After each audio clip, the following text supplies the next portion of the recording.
সকলকে স্বাগত জানাই। আর এই যে কালকেই বলেছিলাম যে আজকে কালী ঠাকুর দেখতে যাব, সেই জন্য একটু রেডি হয়েছি। আর এই শাড়িটা হচ্ছে মায়ের শাড়ি, তো আমাকে পরে কেমন লাগবে অবশ্যই কিন্তু কমেন্টে বলবে। তো চলো ওখানে গিয়ে আবার দেখা হচ্ছে।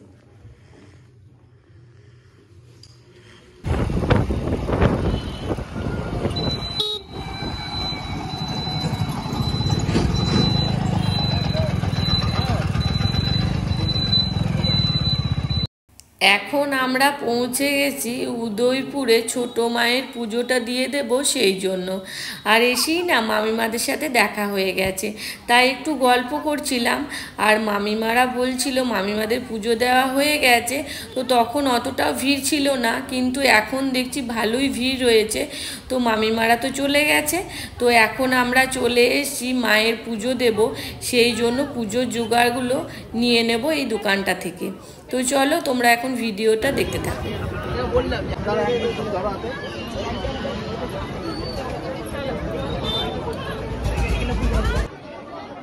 এখন আমরা চলে এসেছি মায়ের পুজো দেওয়ার জন্য। আর আমি না অনেকটা পিছনে দাঁড়িয়ে আছি, আর ভিড়টা তো বেশ ভালোই ছিল। আর হয়তো মাকে অতটাও কাছ থেকে দেখাতে পারবো না ভিড়ের জন্য, আর আমি যতটা পারবো ততটা আপনাদেরকে দেখানোর চেষ্টা করব। তো এই যে মায়ের পুজো দেওয়া হয়ে গেছে, এখন আমি ধূপটা একটু জ্বালিয়ে নিচ্ছি।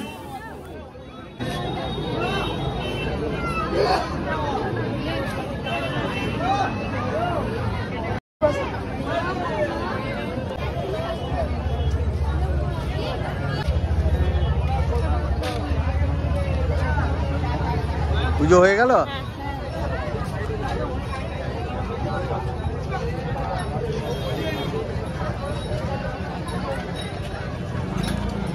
আমাদের পুজো দেওয়া হয়ে গেছে, আর এখন আমরা যাচ্ছি দেখুড়িয়ায় যে বড় মা আছে ওখানে পুজো দেওয়ার জন্য। আর এখানে আমি কথা বলেছিলাম, এত আওয়াজের জন্য কথাগুলো ভালোভাবে শোনা যাচ্ছে না, সেই জন্যই একটু ভয়েস দিয়ে দিলাম।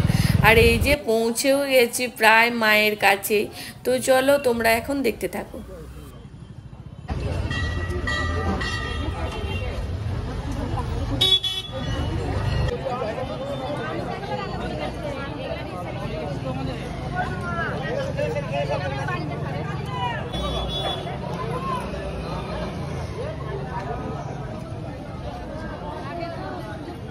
মায়ের পুজো দেওয়ার জন্য চলে এসেছি এখানে।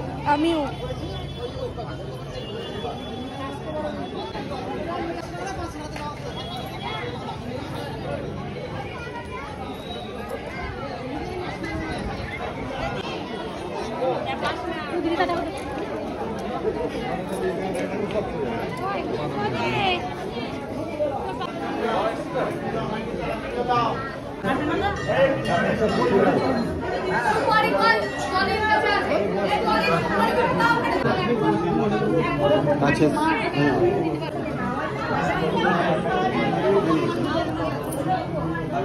মাথায় কি আমার হয়ে গেল।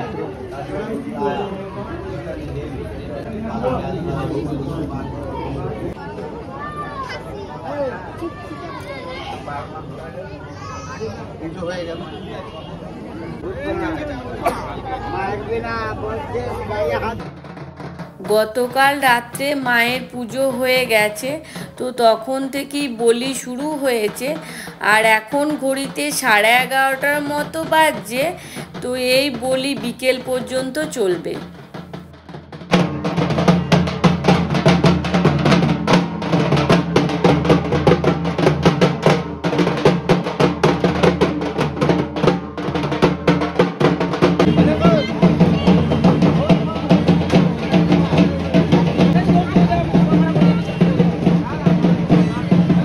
আমাদের ভালোভাবে মায়ের পুজো দেওয়া হয়ে গেছে, তো একটু ভিড় ছিল, না হলে কোনো অসুবিধা হয়নি। তো এই যে পুজো দেওয়ার পর এখন আমরা কিছু খেয়ে নেব, সেই জন্য চলে এসেছি দোকানে। এখান থেকে আমরা চপ আর মুড়ি খেয়ে নিচ্ছি। তো খেয়ে নেওয়ার পর আমরা বাড়ি চলে যাব।